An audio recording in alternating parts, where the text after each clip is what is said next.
Hey guys, in this video I'll show you how to collaborate on Draw.io. Now, first of all, you cannot do this on the desktop app. You need to go to your browser, just search up drawio.com, click here on start, and once you start your diagram, of course you can import your diagram as well.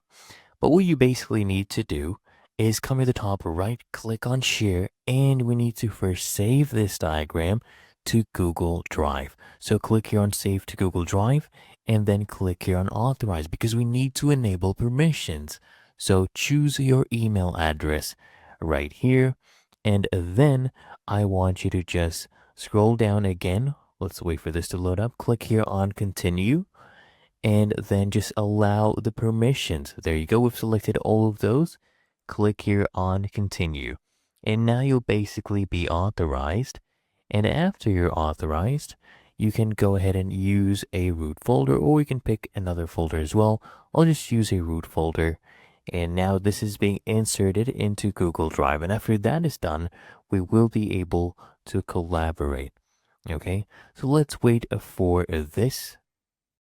Now I want you to click here on open because we need to share through Google Drive. Okay, so we're opening this currently on Google Drive itself.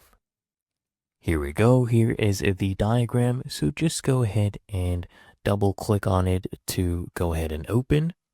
And then to share it, it's very easy. You just come here, click on share. Okay. And now we need to enable access to other people. We need to make this public, or what you can do is just invite them via email. So first we'll change the access from restricted to anyone with a link. And then I'll copy this and just share it with everyone. So make them an editor. So you can see, just copy the link and share it. So that is how you can go ahead and add a collaborator and collaborate on Draw.io.